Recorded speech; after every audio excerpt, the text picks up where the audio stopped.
Registered பார்ட்டிக்கு காமனாக சின்னம் கொடுக்கணும்னு சட்டத்தில் இடம் கிடையாது. 214 தொகுதியில் தனித்தனியாக சின்னம் கொடுத்தாங்கன்னு வச்சுக்கோங்களேன். அந்த அரசியல் எதிர்த்து அரசியல் பண்ணுறதுக்கு விஜய்க்கு தெம்பு, திராணி, கட்டமைப்பு மூணுமே இல்லை. திமுக அடிக்குது, ரைட்டு, ஓகே. பாஜக அடிக்குது. அதிமுக அவங்கள அடிக்கலாம்ல.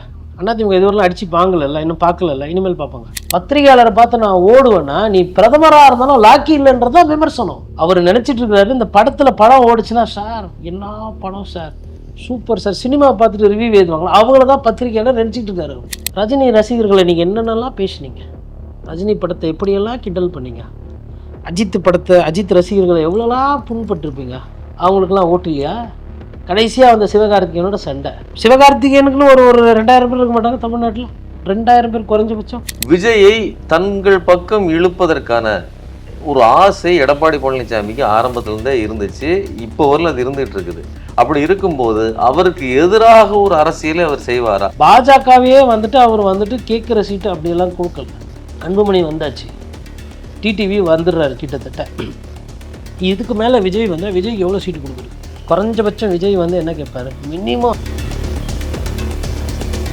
ஐயாவோட அனுபவத்துக்கு நான் என்ன எதிர்பார்த்தேன்னா, அவர் முதல் கையெழுத்து அவர் போட்டிருப்பார் ஒரு கட்சியோட கூட்டணி போட்டுட்டே, சின்னமும் பேரும் இல்லடா, நான் தான் பாட்டாளி மக்கள் கட்சி, என் கூட கஷ்டப்பட்ட அந்த பழைய ஆட்கள் இன்னும் நிற்கிறாங்க, பார்க்குறியா என் படைய அப்படின்னு காட்டியிருக்கணும். அவர் என்ன பண்ணிட்டாரு, தன்னோட மகனுக்கு கிட்ட அரசியல் பண்ண ஆரம்பிச்சிட்டார்.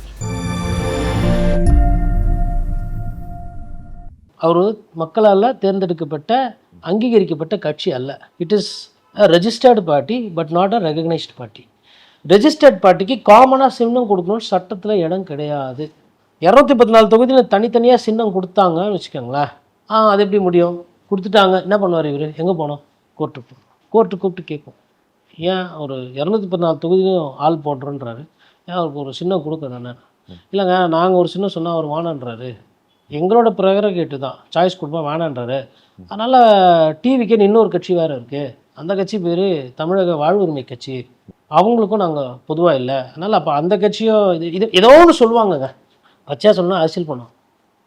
அந்த அரசியல் எதிர்த்து அரசியல் பண்ணுறதுக்கு விஜய்க்கு தெம்பு, திராணி, கட்டமைப்பு மூணுமே இல்லை இன்னைக்கு தேதியில்.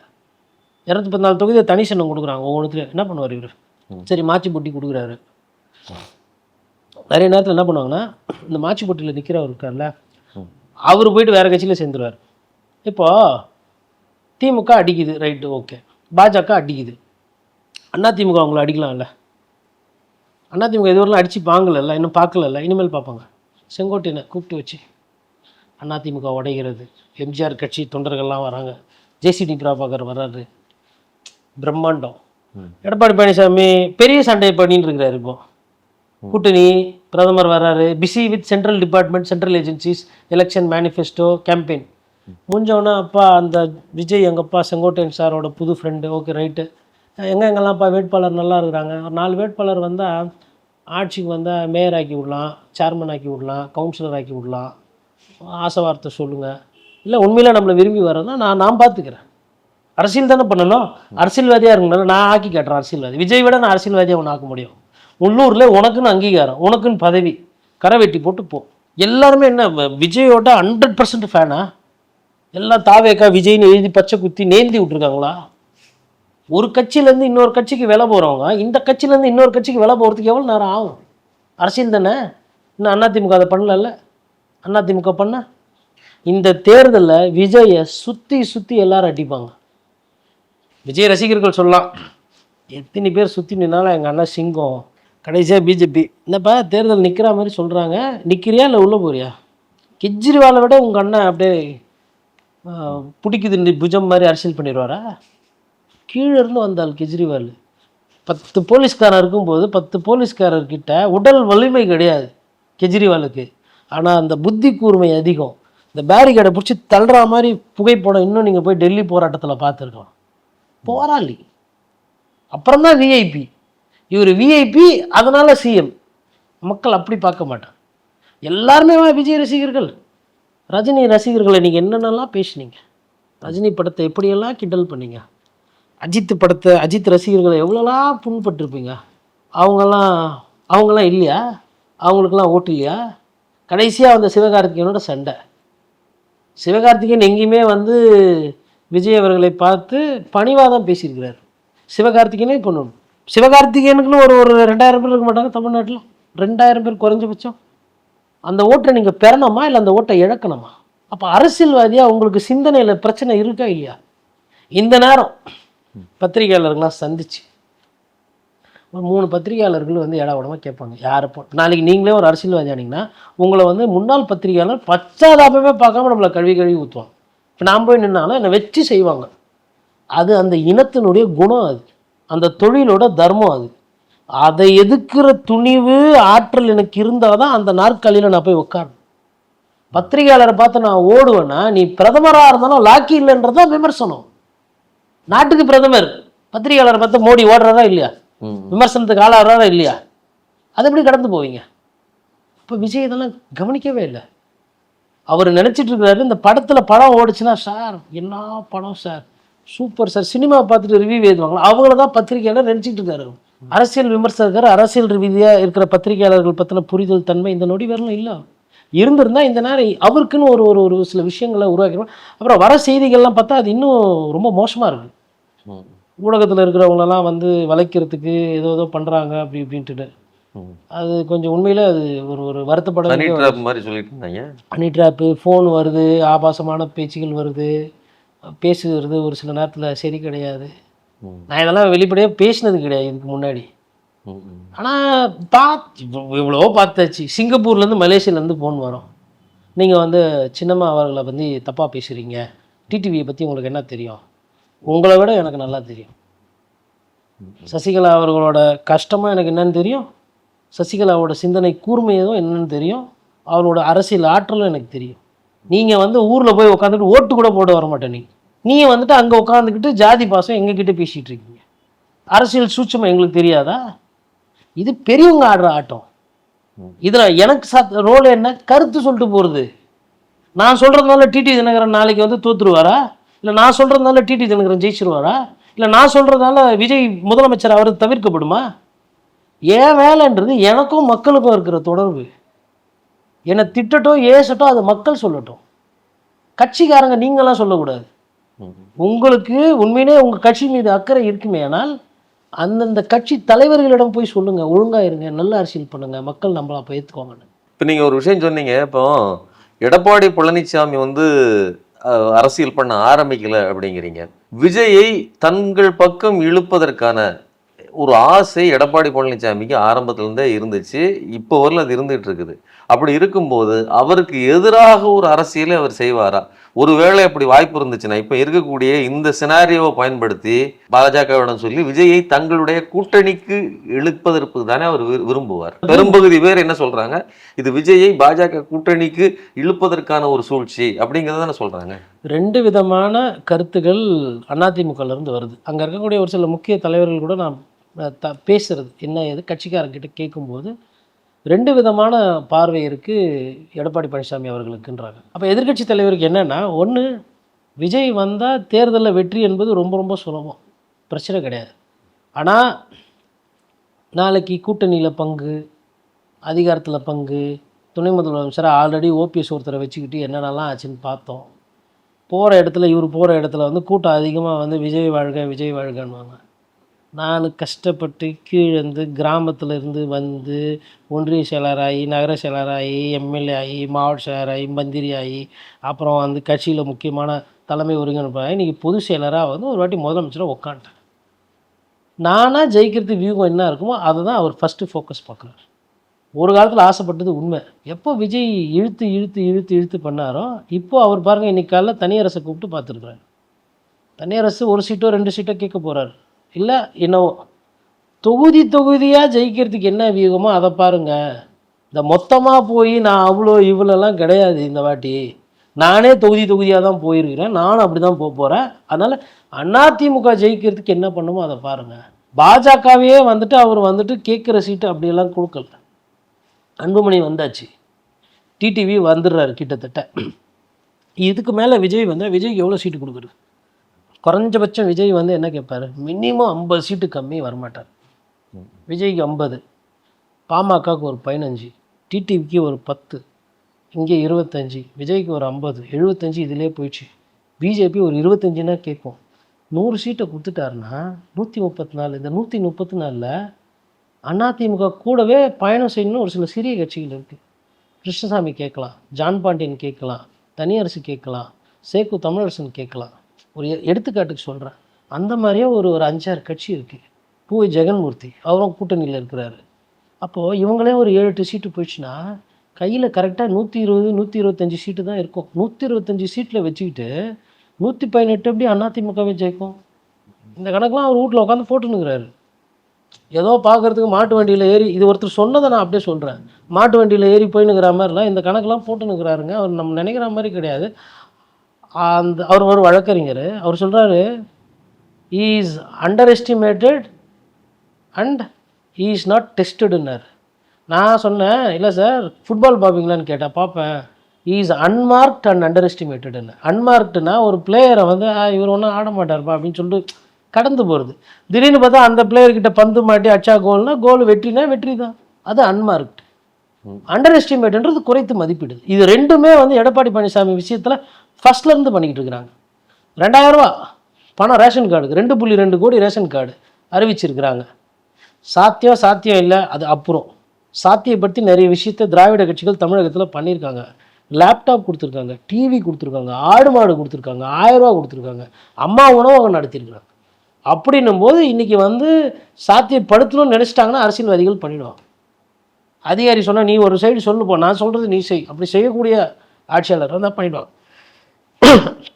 இதில் என்ன கோடிட்டு பார்க்கணுன்னா, இந்த 3-4 நாளாக விஜய் அவர்கள் திருப்பி அரசியலில் பேச பொருள் இல்லை. அதிமுக அதனுடைய இடத்தை வந்து காப்பாற்றுவதற்காக திருப்பி வந்து உட்காருது, போராடுது, கஷ்டப்படுது. ஒரு பெரிய கட்சி. நீங்கள் எடப்பாடி பழனிசாமியாக மொத்த அதிமுகவை பார்க்குறாங்க, அப்படி கிடையாது. கிளை செயலாளர் இருக்காங்க, வட்ட செயலாளர் இருக்கிறாங்க, தொண்டர்கள் இருக்கிறாங்க, சட்டமன்ற உறுப்பினர், மாவட்ட செயலர். இப்போ இவங்களாம் சும்மாவாக இருப்பாங்க? உழைக்க மாட்டாங்க. அப்போ எல்லாம் சேர்ந்து உழைச்சாங்கன்னா அந்த கட்சியினுடைய வீரம் என்ன? அங்கே தான் அங்கே மிஸ்டேக் ஆகும்.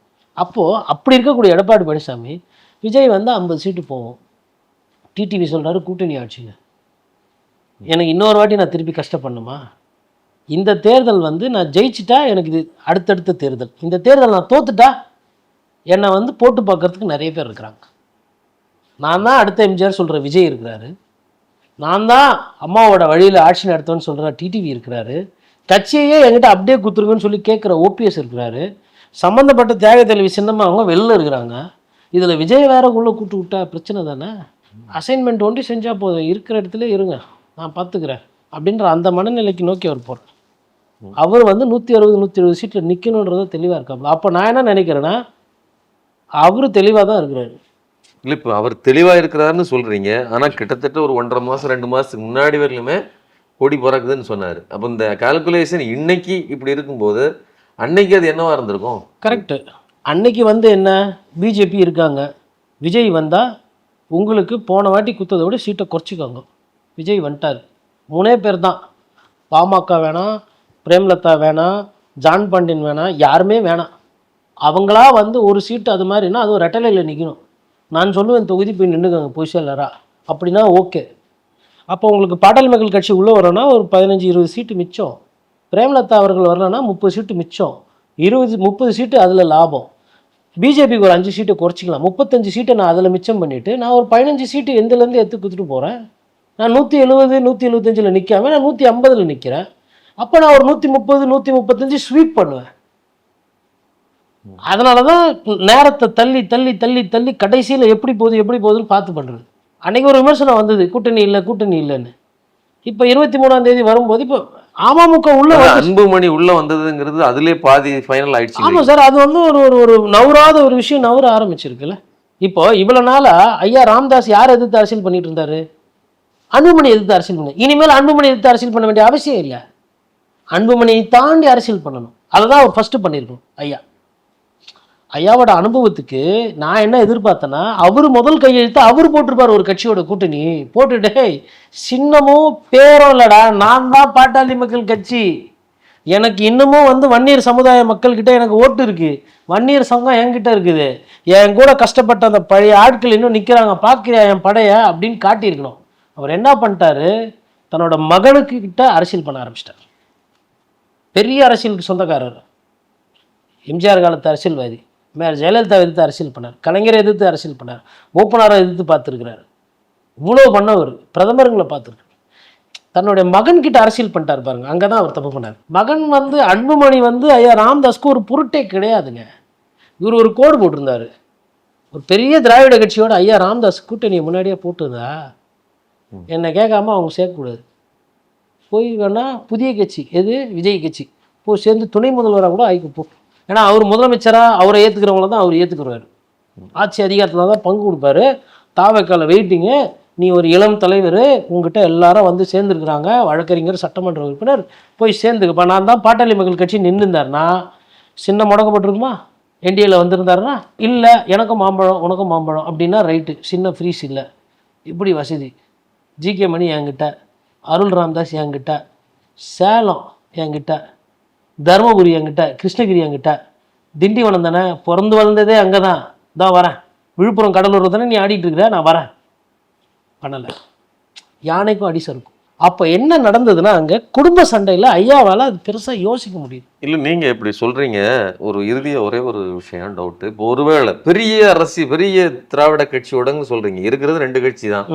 அதில் ஆல்ரெடி வந்து அன்புமணி ராமதாஸுக்கும் இவங்களுக்கும் டேர்ம்ஸ் வந்து அதாவது அதிமுகவுக்கும் நெருக்கமாக இருக்கும்போது, திமுக கூட்டணிங்கிறது ஏற்கனவே ஃபிக்ஸடா ஒரு கூட்டணி இருக்கும்போது இவர் இடமே இல்லை. அப்படி இருக்கும்போது இவர் என்ன பண்றது? இவர் எப்படி நான் அவைலபிலிட்டி என்னை எடுத்துக்கங்கன்னு நான் சொல்லலாம், ஆனா வந்து அழிந்து போய் கூட்டணி வைக்க முடியுமா? ஃபர்ஸ்ட் பிரச்சனை ஆனப்ப, குடும்ப சண்டையாவது வெடிச்சப்ப, ஃபர்ஸ்ட் எல்லார் வீட்டும் யாருக்கு போனாங்க, யார் வீட்டுக்கு போனாங்க?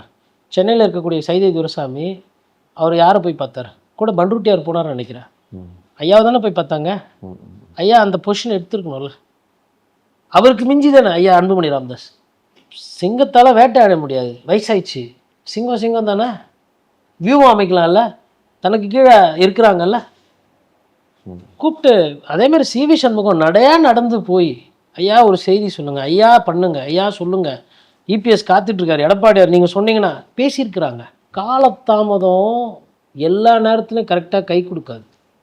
எங்கே காலதாமதம் பண்ணோம், இந்த படத்தில் இசைஞானி சொல்லியிருப்பார், எங்கே மியூசிக் போடணும், எங்கே மியூசிக் போடாமல் விடணுன்றதுக்கு ஒரு புரிதல் இருக்கும், ஒரு தெளிவு இருக்கும். இந்த இடத்துல காலதாமதம் நிறைய சிறிய கட்சிகளுக்கு பெரிய பிரச்சனையாக 23ஆம் தேதிக்கு பிறகு பாருங்கள் கெமிஸ்ட்ரியே மாறும். நான் அப்புறமா சொல்கிறேன், நாளைக்கு சொல்கிறேன், நாளானிக்கு சொல்கிறேன்னொன்னே எலெக்ஷன் கமிஷன்லேருந்து இவங்க 2 பேரும் கேட்டுக்குவாங்க. யாரை? அரசை கேட்பாங்க, மாநில அரசை. என்னப்பா தேர்தல் வைக்கலாமா, ஸ்கூல்லாம் முடிச்சிட்டியா, எக்ஸாம்லாம் ரெடியா, பூத்துலாம் ரெடியான்னும் போது இவங்க என்ன பண்ணுவாங்க? தேர்தலில் இருக்கிறவங்க, மாநில கட்டுப்பாட்டில் இருக்கிறவங்க முதலமைச்சர்கிட்ட போயிட்டு சார் கேட்குறாங்க, ஆனால் டேட்டு சீக்கிரமாக வரும்பொழுது எல்லாத்தையும் முடிவு சொல்கிறாங்க, கம்யூனிகேஷன் அனுப்பிச்சிட்டாங்க இசிஐலேருந்து சீஃப் எலக்ட்ரல் ஆஃபீஸர்னா இவர் அமைச்சர்கிட்ட கேட்பார், இப்போ இந்த தேதி கரெக்டாக வருமா அப்படின்னு. ஒரு டிஎம்கேக்கு ஒரு தெளிவு தெரிஞ்சிடும். அதிமுகன்னு பிஜேபி அவங்க ஃபஸ்ட்டு கேள்வி அங்கே தான் போகும், தேர்தல் ஆணையத்திலேருந்து. நான் பேசுகிறது அரசியல். கேட்டால் அப்படிலாம் கிடையாது, சட்டத்தில் மறைமுகமாக தேர்தல் ஆணையம் வந்து என்ன பண்ணோம், அமித்ஷாஜி கிட்ட டேட்டு கேட்காம டேட் சொல்லுவாரா? இப்போ இருக்கிற இவரா நரேஷ் குப்தாவா இல்லை சேஷனா? இப்போ இருக்கிற தேர்தல் அவர் பேரே மறந்து போச்சு எனக்கு. தேர்தல் ஆணையம் அது பாஜகவுக்கு ஆதரவு அப்படின்னு நான் முடிவுக்கு வந்துட்டேன். முன்னாடிலாம் தேர்தல் ஆணையர் பேரெல்லாம் மனப்பாடம் பண்ணி வச்சுருந்தேன். ஏன்னா அவங்களுக்குன்னு ஒரு பாங்கு இருக்கும், ஒரு நெறி இருக்கும், ஒரு முறை இருக்கும். அது தவறும் பட்சத்தில் நம்ம என்ன பண்ண முடியும்? சிபிஐ, தேர்தல் ஆணையம், சென்சார் போர்டு, இப்படி தான் ஞாபகம் வச்சுக்க வேண்டியதாக இருக்குது. யார் மாறினாலும் அது வந்து பாஜகவோட ஒரு சாயலாக இருக்குது. அப்போ இதெல்லாம் வைத்து பார்க்கும்போது திமுகவுக்கும் அதிமுகவுக்கும் டேட் ஓகே அப்படின்னா ரெடி. நீங்களாம் ரெடி ஆனால் என்ன, அவங்ககிட்ட என்ன, அவங்க பாட்டுன்னு ஸ்பூன் அந்த லெமன் மாதிரி வாயில் வச்சுக்கிட்டு அவங்க பாட்டுன்னு இப்படி போயிடுவாங்க நடந்து. நீங்கள் என்ன நினைப்பீங்க? ஸ்பூன் லெமன் இவ்வளோ தானே அரசியல், எடுத்து வச்சா லெமன் உருண்டு போகணும், ஸ்பூனு கீழே போகணும், மண்ணாகும், அத்தை துடைப்பீங்க. ஜெயிக்கணும்னா மண்ணோட எடுத்து வச்சு கூட ஓடலாம். ஓடி பழக்கப்பட்டவங்களுக்கு தெரியும். ஒரு சின்ன விளையாட்டு அது லெமன் அந்த ஸ்பூன். அது நீங்கள் விளையாடும் போது தான் தெரியும் அதில் எவ்வளோ நுட்பம் இருக்குது, எவ்வளோ கான்சன்ட்ரேஷன் இருக்குது, பாதம் மாறாமல் அடி வச்சு போகணும். அது கஷ்டம். அது ஒவ்வொரு விளையாட்டு அது மாதிரி. அரசியல் பெரிய விளையாட்டு. இவர்கள் எடுக்கிறாங்க பாருங்கள் இந்த நேர தாமதம், இது ஒவ்வொன்றும் இவர்களுக்கே பாதகமாக போகும். நெருக்கத்தில் போய் சேர்றது, நெருக்கத்தில் போய் சீட்டு வாங்குறது, நெருக்கத்தில் வேட்பாளர் அறிவிக்கிறதுலாம், வேட்பாளர் சின்ன பின்னமாக வாங்க வர தேர்தலில் மக்களுக்கு தெரியாது, யார் வேட்பாளர்னே தெரியாது. புது கட்சினா இன்னும் கஷ்டம். பழைய கட்சியாச்சு சின்னத்தை வச்சு வட்ட செயலாளரை வச்சு ஏதோ கரெக்ட் பண்ணி எதையோ ஒன்று பண்ணுவாங்க. ஆட்டோ ஃப்ரீயாக போவோம், உங்களுக்கு லட்டுக்குள்ளே இது தரான் அது தரான் எதையோ ஒன்று தரான், நீ நிமிலுக்கு ஓட்டு போடுறான், இப்படிதான் இருக்கும் பேரம்.